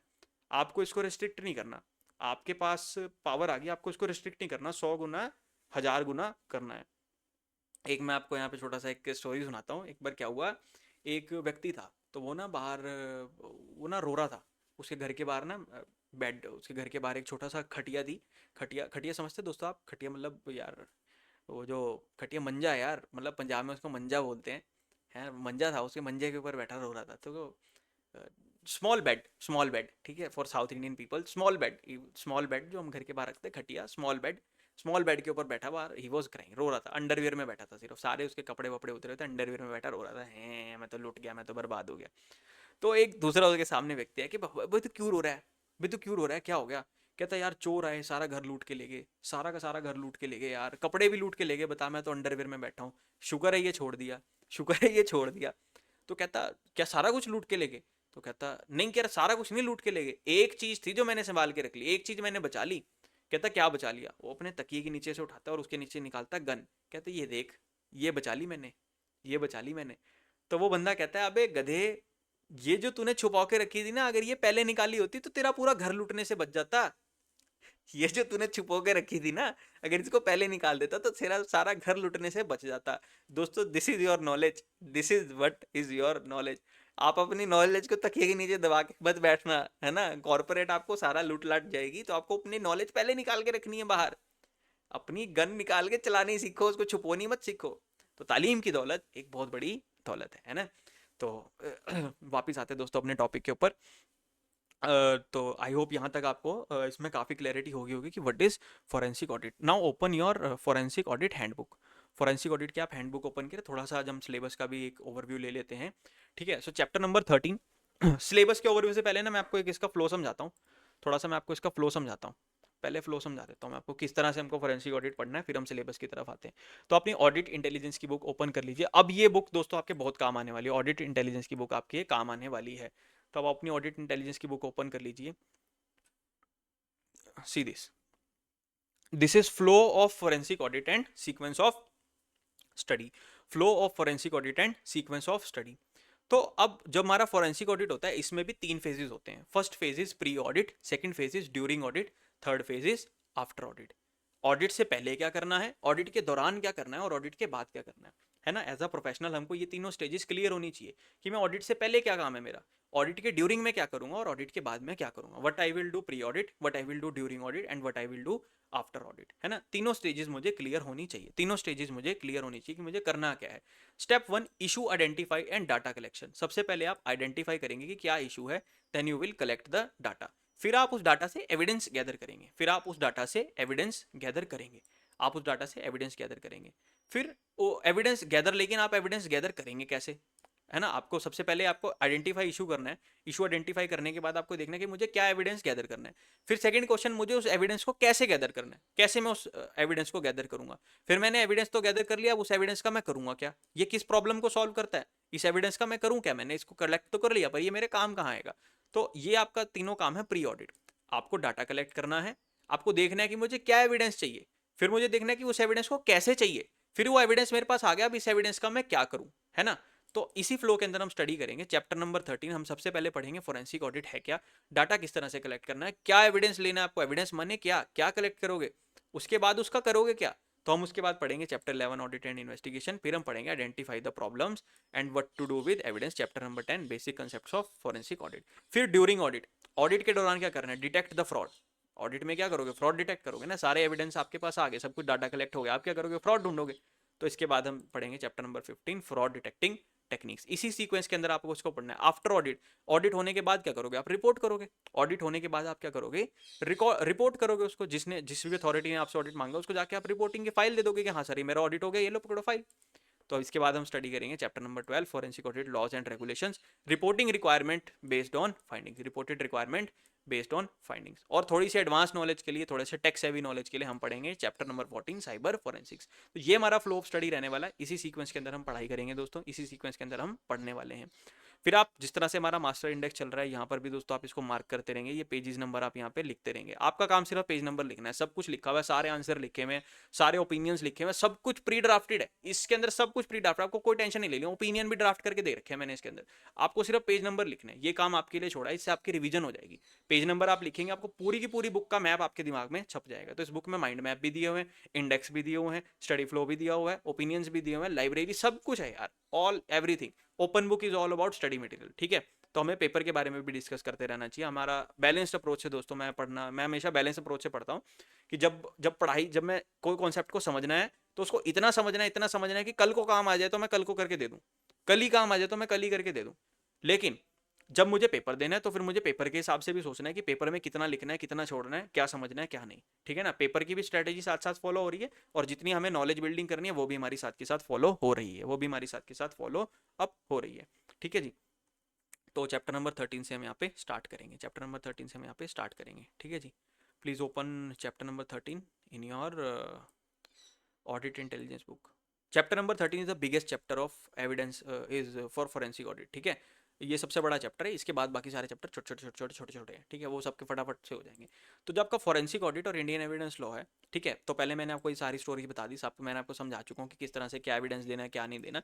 स्टिल आपको दोबारा से समझना है तो आप इसको पढ़ के एक बार समझ सकते हैं। अब यहाँ मैंने आपके जो इंडियन एविडेंस एक्ट है, भारतीय साक्ष्य अधिनियम है, वो किस तरह से स्टडी करना है, तो ये मैंने आपके लिए 3 पार्ट में डिवाइड करा है दोस्तों, 3 पार्ट के अंदर डिवाइड करा है। First is what is to be proved, क्या प्रूव करना है, then how is to be proved, then who has to prove it, then who has to prove it. तो जितने हमारे सेक्शन हैं what is to be prove के अंदर क्या प्रूव करना है, डॉक्यूमेंट, एविडेंस, फैक्ट प्रूव करना है, रेलेवेंसी प्रूव करनी है, एडमिशन प्रूव करना है, क्या प्रूव करना है, एक्सपर्ट ओपिनियन है, क्या देना है आपको।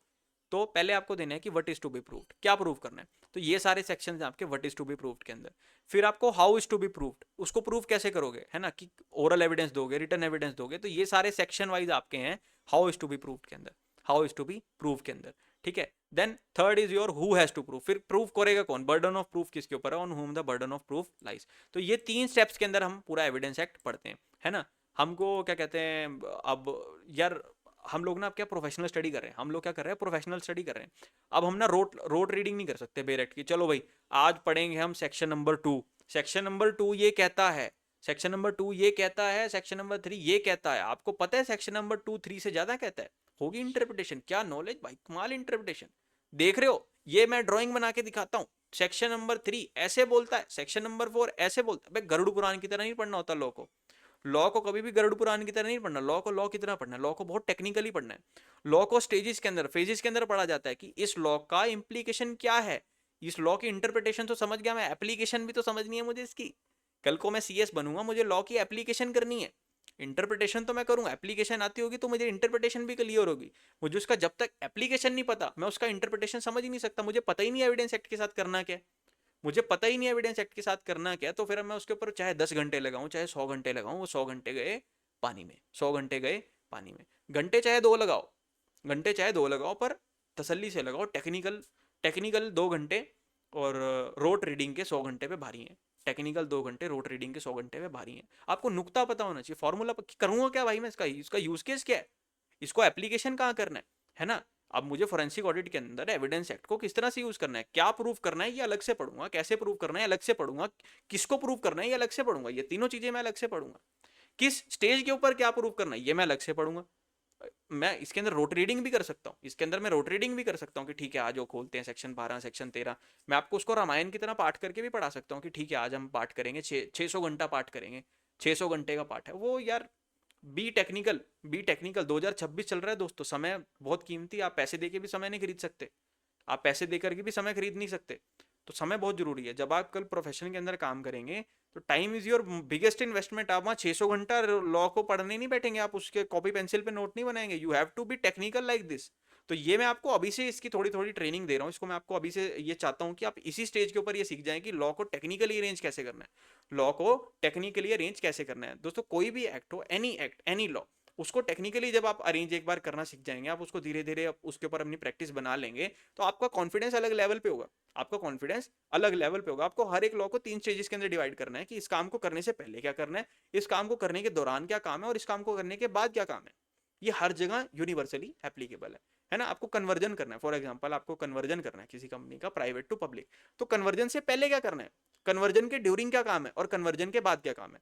इसमें आप रोड सेक्शन नहीं पढ़ेंगे कि as per section number 12, as per section number 13, as per section number 21, read with company incorporation rules, read with second proviso. भाई कमाल इंटरप्रेट, ऐसे नहीं करना होता यार। टेक्निकल, बी टेक्निकल, यहां पर आपको टेक्निकल करना है, ठीक है, कि सर प्री प्री कन्वर्जन मुझे क्या क्या फॉलो करना है, मुझे क्या क्या डॉक्यूमेंट्स रिक्वायर्ड है प्री कन्वर्जन, फिर उस स्टेप को ड्यूरिंग कन्वर्जन क्या करना है मुझे, आफ्टर कन्वर्जन क्या करना है। जब आप इस तरह से क्लैरिटी रखेंगे लॉ के अंदर दोस्तों, आप एक अलग प्रोफेशनल डोमेन के अंदर पहुंच जाएंगे, है ना। आप अलग एप्लीकेशन के अलग डोमेन के अंदर पहुंच जाएंगे। जो हमारे सीनियर्स हैं वो हमको एप्लीकेशन के बारे में नहीं बताते जल्दी जल्दी, हमको एप्लीकेशन, वो हमको सिर्फ रोड ट्रेडिंग के बारे में बताते हैं, वो हमको एप्लीकेशन के बारे में नहीं बताते। यार इसको मतलब मैं क्या बोल सकता हूँ, मतलब every senior is not your mentor, every senior is not your mentor. जरूरी नहीं कि जिसके सफेद बाल हो वो समझदार भी हो, है ना। बेवड़े लोग भी बूढ़े होते हैं बेवड़े लोग भी बूढ़े हो जाते हैं। तो जो लोग कॉर्पोरेट में काम कर रहे हैं वो मेरी बात से रिलेट कर पा रहे होंगे, जो क्या कहते हैं, जो बूढ़े होते हैं, जो बूढ़े यार, मतलब थोड़ा यार मेरा इस बारे में थोड़ा सा ब्लंट ओपिनियन रहता है, थोड़ा सा मैं बहुत स्ट्रेट फॉरवर्ड आदमी हूँ। जेड़े बूढ़े रहते हैं बड़े चालू होते हैं यार, बहुत चालाक रहते हैं, आप इनको हल्के में मत लेना, इन्हें काम इनको करना आता है, पर इनको काम नहीं करना, कैसे जस्टिफाई करना, ये भी आता है भाई साहब, ये भी आता है। तो आपको इनसे बच के रहना है यार। आप इनसे कब बच पाओगे, जब आप इनकी एप्लीकेशन समझ पाओगे कि ये एप्लीकेशन कैसे करते हैं। ये एप्लीकेशन आता है, ये इतने इतने साल का एक्सपीरियंस में एप्लीकेशन ही सीखते हैं, इनको बहुत साल लग जाते हैं एप्लीकेशन सीखने के अंदर। पर बच्चे को ये हिलाते हैं बेसिक्स के अंदर कि बच्चा देख ये नहीं कर रहा, अरे यार तूने तो प्रोवाइजो ही गलत पढ़ा है। अरे भैया एप्लीकेशन समझेगा तभी तो प्रोवाइजो कर पाएगा वो। तो हमें अपने बच्चों को एप्लीकेशन बताना है कि भैया काम ऐसे होगा, है ना। डॉक्टर है, सर्जरी करनी सिखाएगा ना, डॉक्टर सर्जरी करनी सिखाएगा, उसको ये तो नहीं सिखाएगा सर्जरी की बुक पढ़ के तूने तो बुक ही गलत पढ़ ली। सर्जरी करनी सिखाएगा, सर्जरी करना एक अलग टैलेंट है ना। तो उस तरह से आपको टेक्निकली, आपको लॉ स्टडी करना है, आपको लॉ टेक्निकली स्टडी करना है। तो technical education, India's only YouTube channel focus lexicon, जो अब बच्चों को टेक्निकल एजुकेशन दे रहा है। हमने ये मुहिम छेड़ी है दोस्तों, हम कंपनी सेक्रेटरी के बच्चों को टेक्निकल एजुकेशन देंगे कि एक्चुअल में किस तरह से प्रोफेशन को नेविगेट करना है, एक्चुअल में काम किस तरह से करना है। बच्चे का कॉन्फिडेंस बिल्ड हो, बच्चे का सॉफ्ट स्किल बिल्ड हो, बच्चा एआई से डरे ना। इसमें एआई का रोल, एआई कर ही नहीं सकता ये वाला काम, इतना एनालिसिस एआई की बस की बात नहीं है सर। वो नीचे लिख देगा कंसल्ट सम कंपनी सेक्रेटरी, है ना। Now who is company secretary, he is referring to consult, that should be you, that should be you, I want to see you there, है ना। I want to see you as a top consultants. तो दोस्तों मतलब मेरे लिए, मेरे मन से आपके लिए बहुत सारी शुभकामनाएं। आप बहुत अच्छे कंसल्टेंट बने, आप बहुत मेहनत कर रहे हैं अपने करियर के अंदर।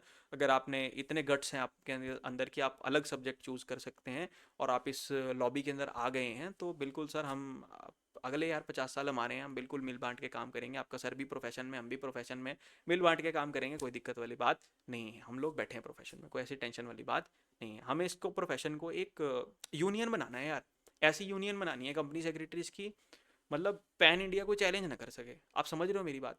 ये तभी होगा जब सारे लाइक माइंडेड होंगे, जब सारे लाइक माइंडेड होंगे, एक दूसरे की टांग नहीं काटेंगे, है ना, एक दूसरे के रेट कटिंग नहीं करेंगे। वो कब हो सकता है, वो स्पेशलाइजेशन के अंदर हो सकता है। अगर 100 कंपनी सेक्रेटरी 100 स्पेशलाइजेशन के अंदर काम करते हैं ना, तो वो एक दूसरे की रिस्पेक्ट करेंगे, वो एक दूसरे की क्रॉस कटिंग नहीं करेंगे। लेकिन 100 के 100 कंपनी सेक्रेटरी सिर्फ कंप्लाइंस में ही घुसे में, 100 के 100 कंपनी सेक्रेटरी एक ही काम कर रहे हैं, दोस्तों वहां पर कॉम्पिटिशन बहुत होने वाला है, और वहां क्रिएटिविटी की कोई वैल्यू नहीं है। क्योंकि यार देखो, किसी भी रेगुलेटरी का फॉर्म फॉर्म ही होता है, फॉर्म के ऊपर आप क्रिएटिविटी दिखा ही नहीं सकते। उसके सेट टाइटल्स ऑफ उसके कॉलम्स हैं, सेट टाइटल्स ऑफ उसके रोज हैं, आपको वही डाटा भरना है जो उसके अंदर भरना है। उसके अलावा आप उसके अंदर कुछ भी क्रिएटिविटी कर ही नहीं सकते, लॉ परमिट नहीं करता आपको क्रिएटिविटी, लॉ क्रिएटिविटी परमिट नहीं करता वहाँ पे। लेकिन जो इस तरह की फील्ड्स हैं, जो कंसल्टेंसी की फील्ड्स हैं, जो इन्वेस्टिगेशन की फील्ड है, जो एडवोकेसी की फील्ड है, अपीयरेंसेस की फील्ड है, यहाँ पर दोस्तों आप अपनी क्रिएटिविटी दिखा सकते हैं। यहाँ जितना आपका टैलेंट, जितना आप अपने आप को, अपने स्किल्स को होन करेंगे आप, उतना उतना इसके अंदर आगे बढ़ते चले जाएंगे। तो अब बहुत हो गया यार, अब वापस टॉपिक के ऊपर आते हैं, है ना, वापस टॉपिक के ऊपर आते हैं ना, टॉपिक रह जाएगा हमारा। तो अब मैंने आपको ये बताया फ्लो ऑफ स्टडी, ठीक है। और इसके अंदर दोस्तों हम जब हम क्या कहते हैं आगे आगे चैप्टर पढ़ेंगे, तो हम इसके अंदर ओपिनियन ड्राफ्टिंग भी सीखेंगे कि एज एज फॉरेंसिक ऑडिटर हमको किस पॉइंट का क्या ओपिनियन देना है, ठीक है। इस बुक में मैंने आपके लिए सारे के सारे जितने भी हमारे केस लॉज है, जो भी सिचुएशंस आती है, वो सारे मैंने आपके लिए इस तरह से अरेंज किए हैं कि इसके अंदर क्या पॉइंट, किसके ऊपर ओपिनियन देना है आपको, किस पॉइंट के ऊपर क्या ओपिनियन देना। तो वो मैंने आपके लिए हाईलाइट भी कर दी है इसके अंदर कि क्या क्या पॉइंट है ओपिनियन का, है ना। अगर आपको कुछ इसके अंदर से स्किप भी करना है तो क्या स्किप नहीं करना, क्या आपको चेक करना है, मेन पॉइंट क्या चेक करना है, वो मैंने आपके लिए इसके अंदर एक अच्छे से इंटीग्रेट किया है। तो इसके ऊपर बहुत दोस्तों मेहनत लगी है यार, किताब के ऊपर। तो तो इसके अंदर मैंने आपके लिए सब कुछ बनाया कि आपको फॉरेंसिक ऑडिटर का, एज अ फॉरेंसिक ऑडिटर आप ओपिनियन कैसे दोगे। पेपर के अंदर भी ये क्वेश्चन डायरेक्टली आ जाता है कि as a forensic auditor what will be your course of action. तो वो भी हम इसके अंदर सीखेंगे कि as a forensic auditor what will be our course of action. As a forensic auditor मैं उसके अंदर क्या करने वाला हूँ, मैं उसके अंदर क्या ओपिनियन दे करके आऊंगा। तो ये ओपिनियन ड्राफ्टिंग भी हम इसके अंदर से अच्छे से एक स्किल सेट सीखेंगे कि एज अ फॉरेंसिक ऑडिटर हम अपना ओपिनियन किस तरह से ड्राफ्ट कर सकते हैं, एज अ फॉरेंसिक ऑडिटर हम अपना ओपिनियन किस तरह से ड्राफ्ट कर सकते हैं। Now open chapter number 13 forensic audit and Indian evidence law, page number 3 of your forensic audit handbook, है ना। ये वाली जो हैंडबुक है इसका पेज नंबर 3 ओपन कर लीजिए।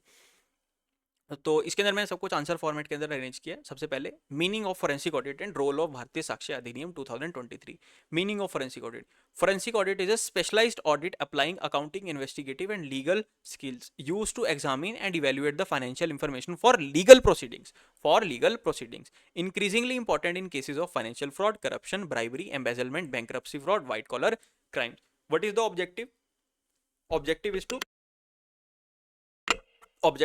gather evidence to prove or disprove legal claim in a court uses forensic techniques in financial analysis, using forensic techniques in financial analysis. बहुत सारी रीजनिंग इसके अंदर आपको करनी पड़ती है। सो ब्रेनस्टॉर्मिंग का काम है, बहुत मजेदार काम है। आई होप दोस्तों आपको मजा तो आ रहा है ना? इतना भी कुछ मुश्किल नहीं है, बस बहुत टेक्निकल है और बहुत मजेदार फील्ड है। आई होप आपको मजा आ रहा है इसके अंदर अभी तक फोरेंसिक ऑडिट के सेशन के अंदर। तो इस ये बहुत मजेदार काम है दोस्तों, बहुत मजेदार काम है, forensic techniques in financial analysis, है ना? Transition from evidence act to Bharatiya Sakshya Adhiniyam, Indian evidence act 1872 replaced by Bharatiya Sakshya Adhiniyam 2023, effective from 1 July 2024। BSA consolidates general rules and principles of evidence for fair trial. Section 1 removes territorial jurisdiction concept, definition of India omitted, helps in admissibility of evidence generated outside India, digital evidence। ठीक है, इसका ना मैंने आपके लिए एक छोटा सा ब्रीफ बनाया था। तो जिन जिन बच्चों ने स्टडी मटेरियल अवेयर कर रखा है ना, मैं उनको ये वाले नोट्स भी साथ ही ये वाले कॉम्प्लीमेंट्री दे दूंगा मैं आपको। तो मैंने कि भाई एविडेंस एक्ट नया 4-5 पेज के नोट्स हैं, ज़्यादा बड़े नहीं है यार, 4-5 पेज के नोट्स हैं, ज़्यादा बड़े नहीं है। कि अब भारतीय साक्ष्य अधिनियम किस तरह से आया था, उसका क्या इम्प्लीकेशन है, उसका क्या इम्प्लीकेशन है। ठीक है, ये सारा मैंने इसके अंदर आपके लिए कवर कर दिया है, ये सारा मैंने आपके लिए इसके अंदर कवर कर दिया। तो ये वाले मैं आपको इसके साथ कॉम्प्लीमेंट्री दे दूंगा, नो नीड टू वरी। इससे आपका फटाफट से भारतीय साक्ष्य अधिनियम क्या है क्या नहीं वो रिवाइज हो जाएगा। ठीक है, ये भी एक साथ में होना चाहिए यार, ओपन बुक पेपर है आपके पास, study material variety of study material होना चाहिए। तो इसके अंदर हमारी 12 की 13 रेफरेंस बुक्स दोस्तों हमारी इसके अंदर स्टडी मटेरियल बंडल के अंदर कवर है। ये सारे चैप्टर वाइज मैंने पूरा का पूरा बंडल मैं आपको दे दूंगा, ये पूरा का पूरा बंडल मैं आपको दे दूंगा। ठीक है जी। और हाँ, हम कहाँ थे? चैप्टर नंबर 3 के ऊपर, role of BSA in forensic audit. Bharatiya Sakshya अधिनियम का फॉरेंसिक ऑडिट में क्या रोल है? Determines the admissibility and weight of evidence, helps the forensic auditors present the finding in admissible and persuasive manner, providing framework for admissibility, relevance and proof of evidence. है ना दया, कुछ तो गड़बड़ है, पता लगाओ ये किसके बारे में बोल रहे हैं, है ना? अब एविडेंस क्या होता है? Classification of evidence under Bharatiya Sakshya Adhiniyam. Evidence can be classified as oral evidence. वो कहता है आपने खुद देखा था क्या? हाँ सर, मैंने अपनी आंखों से देखा था। So this is oral evidence and direct evidence. Then documentary evidence, भाई ये डॉक्यूमेंट ना पेमेंट को प्रूव करता है, ये इसने मेरे को बिल काट के दिया था, वो ठीक है, कहते हैं हम डॉक्यूमेंट रिकॉर्ड पर ले लेते हैं, this is documentary evidence. Then material evidence, वो कहते हैं ये पेन ड्राइव क्राइम से डायरेक्टली लिंक्ड है, ये हमको क्राइम सीन के ऊपर मिली थी, इसके अंदर सारी की सारी फुटेज कैप्चर्ड है, सारी की सारी फुटेज कैप्चर्ड है। वो कहते हैं ठीक है, इसको भी एविडेंस टैग कर लेते हैं, इसको भी एविडेंस टैग कर लेते हैं। Then types of evidence, direct evidence, मैंने उसे चोरी करते हुए खुद देखा है, आपने खुद देखा है? हाँ जी सर, मैंने खुद देखा है, तो डायरेक्ट विटनेस है, this is direct evidence. Next is circumstantial evidence. Circumstantial evidence, वो कहता है दया दया ये कहानी में कुछ तो गड़बड़ है, कुछ तो गड़बड़ है अभिजीत, ये सारी बातें एक ही तरफ इशारा करती हैं कि शहर में बॉम्ब बरबोस आने लगा है, शहर में बॉम्ब बरबोस आने लगा है। ठीक है, तो डायरेक्ट प्रूफ नहीं है पर चेन स्ट्रॉन्ग है सर, सर्कमस्टांशियल एविडेंस का पैटर्न क्लियर दिख रहा है। ठीक है, आपने देखा होगा ना सीआईडी के अंदर वो पूरा मैप बनाते हैं कि हाँ भाई ये सारे सबूत एक ही तरफ इशारा कर रहे हैं कि खूनी तो यही है, खूनी तो यही है। इसका मतलब समझे अभिजीत? इसका मतलब है हाँ हाँ हाँ हाँ। तो this is called circumstantial evidence. Hearsay evidence, मुझे राहुल ने बोला कि मोहित ने चोरी की, तो वो कहता राहुल तो खुद कोर्ट नहीं आया। तो कई सुनी बातों के ऊपर कहीं भी आपको विश्वास नहीं करना है।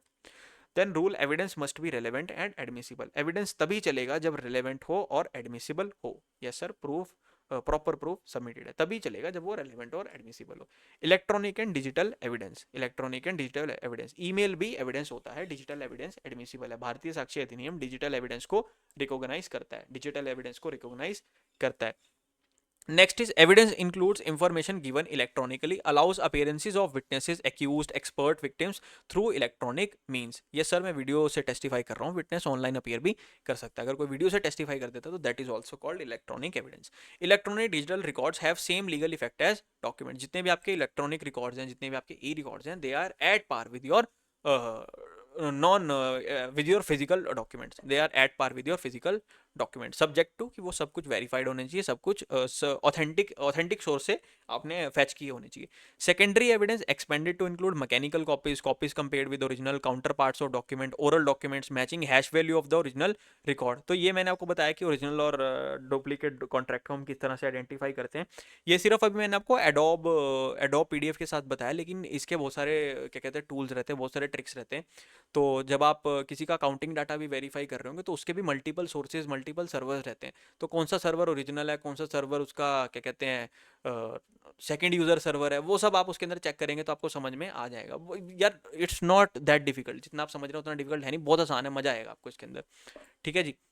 और next is limit prescribe for admissibility and certification. Certificate नहीं होगा तो एविडेंस रिजेक्ट हो सकती है। प्रॉपर कंप्लाइंस जरूरी है, प्रॉपर कंप्लाइंस जरूरी है। Then primary evidence and secondary evidence. Primary evidence and secondary evidence. Primary evidence document itself produce for court inspection, direct proof of fact in issue. It includes original financial records, accounting records and witness testimony. है ना जी। Secondary evidence क्या है? Use to prove contents of document, certified copy, mechanical copy, compared copy, counterparts, oral admission, writer admission, expert examination of document. These are all secondary evidence. Secondary evidence types derive from original. है ना जी। क्या क्या होते हैं इसके अंदर? Certified copy, oral admission, duplicate contract, ये सब आपके होते हैं secondary evidence. Opinion evidence, expert evidence, evidence given by expert witness, use to explain authenticity of record, complex financial transaction, ये सब भी आपके सेकेंडरी एविडेंस के अंदर आते हैं। Forensic reports as an evidence. Forensic report as an evidence. Forensic audit report is equal to documentary evidence. अब जितना भी आपका आपने ट्रायल सर्वर के ऊपर, ईमेल सर्वर के ऊपर जितना भी आपने डाटा कलेक्ट किया था, उस सबको आपने ऑथेंटिकेट करके, सर्टिफाई करके जिस रिपोर्ट में रखा, उस रिपोर्ट को आपने नाम दिया फॉरेंसिक ऑडिट। कोर्ट में फॉरेंसिक ऑडिट अपने आप में एक एविडेंस है। कोर्ट में फॉरेंसिक ऑडिट की रिपोर्ट अपने आप में एक एविडेंस होती है। ठीक है जी। Admissible in court subject to condition under BSA. Evidence must be relevant, reliable and authenticated. Relevant, reliable and authenticated. ICAI standards on forensic accounting and investigation covers principles and practices, roles of forensic auditor and procedure for forensic audit. जो ICAI के FAIS के standards हैं वो इसके बारे में बात करते हैं। सर यहाँ तो ICAI की बात आ गई है। मैं आपको यहाँ पर एक छोटी सी क्लैरिटी और देना चाहूँगा। फोरेंसिक ऑडिट के कई स्टेजेस होते हैं। फोरेंसिक ऑडिट के कई स्टेजेस होते हैं। कोर्ट जब फोरेंसिक ऑडिट करता है तो वो सबसे पहले फोरेंसिक ऑडिटर की फर्म के पास जाता है। फोरेंसिक ऑडिटर की फर्म जो है वो फोरेंसिक ऑडिट करके देती है। फोरेंसिक ऑडिट करके देती है। फिर उस फोरेंसिक ऑडिट की रिपोर्ट को रिप्रेजेंट करना होता है। उस फोरेंसिक ऑडिट की रिपोर्ट को समझना होता है, उस सबको एनालिसिस करके रिप्रेजेंट करना होता है। इस काम को करने के लिए एक और प्रोफेशनल को हायर किया जाता है। इस काम को करने के लिए एक और प्रोफेशनल को हायर किया जाता है। जब हमारे केस में फोरेंसिक ऑडिट हुआ था दोस्तों, तो उसके अंदर क्या था? उसके अंदर क्या था कि जो फोरेंसिक ऑडिट था, वहां पे क्या, फोरेंसिक ऑडिट की फर्म अलग थी। फिर फोरेंसिक ऑडिट की सेकंड एक और ऑडिट किया गया। उस ऑडिट को वेरीफाई करने के लिए एक और ऑडिट किया गया, उसकी फर्म अलग थी। फिर जब हमें हायर किया गया तो हमको जब हायर किया गया तो हमें उन दोनों रिपोर्ट को भी क्रिटिसाइज करके तीसरी रिपोर्ट बना के उसको रिप्रेजेंट करना था। तो ये कई स्टेजेस के अंदर होता है और कई सारे प्रोफेशनल इसको करते हैं। इसको कई सारे प्रोफेशनल करते हैं। हर स्टेज के ऊपर फोरेंसिक ऑडिट अलग होता है। सबसे पहले फाइनेंशियल वायबिलिटी को मेजर किया जाता है कि इसका फाइनेंशियल एनोमैलिस कितनी है। जब उसकी फाइनेंशियल एनोमैलिस निकल जाती हैं, उसके बाद उसकी लीगल वायबिलिटी को मेजर किया जाता है कि इसके अंदर इसका लीगल स्टेक क्या है। जब उसका लीगल स्टेक निकल जाता है, फिर उसकी एडमिसिबिलिटी का क्वेश्चन आता है। फिर उसको इसमें से क्या एडमिसिबल है, क्या एडमिसिबल नहीं है, ये सब डिस्कस करने के बाद उसको रिप्रेजेंट किया जाता है कोर्ट के अंदर। अब कोई देखो, एक नॉर्मल लॉयर ये कभी नहीं समझा पाएगा कि फोरेंसिक ऑडिट में क्या हुआ। नॉर्मल लॉयर नहीं समझा पाएगा, उसको नहीं समझ में आएगा।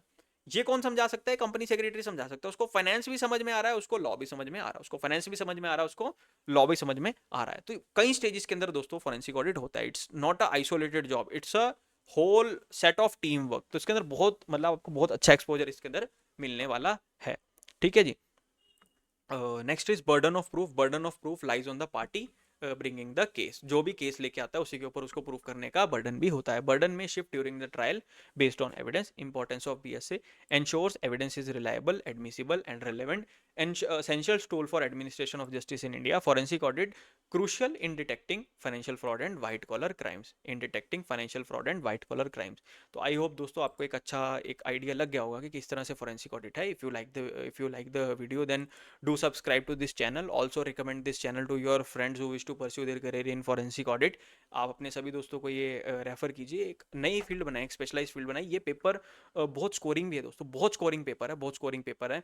इसके अंदर हमारे स्टूडेंट्स के 60+ 70s की रेंज के अंदर भी इसके मार्क्स आते हैं, क्योंकि इस पेपर के अंदर कोई भी डायरेक्टली कोई भी केस लॉ या कोई भी अमेंडमेंट नहीं आता। तो इसके अंदर बर्डन बहुत कम है, इसके अंदर बर्डन बहुत कम होता है, इसके अंदर बहुत कम बर्डन होता है और इसके अंदर आप फटाफट से स्कोर कर पाएंगे, फटाफट से स्कोर आप इसके अंदर कर पाएंगे। इंटरनल ऑडिट का पार्ट भी बहुत ईजी है, फॉरेंसिक ऑडिट का पार्ट भी बहुत ईजी है, बाकायदा आपने फॉरेंसिक फोकस लेक्सिकॉन को सब्सक्राइब कर रखो। So do subscribe focus lexicon and share it with all your friends. और कल हम मिलते हैं आपसे नेक्स्ट सेशन के अंदर। कल हम इसके बारे में डिस्कस करेंगे how to frame forensic auditor opinions and we will be discussing the provisions of Bharatiya Sakshya अधिनियम इन डिटेल। कल से हम भारतीय साक्ष्य अधिनियम का भी डिटेल में डिस्कस करेंगे और फॉरेंसिक ऑडिट के ओपिनियन किस तरह से बनाने हैं दोस्तों, कल हम वो भी डिस्कस करने वाले हैं, है ना जी। तो मिलते हैं आपसे नेक्स्ट वीडियो में। Till then thank you, good bye.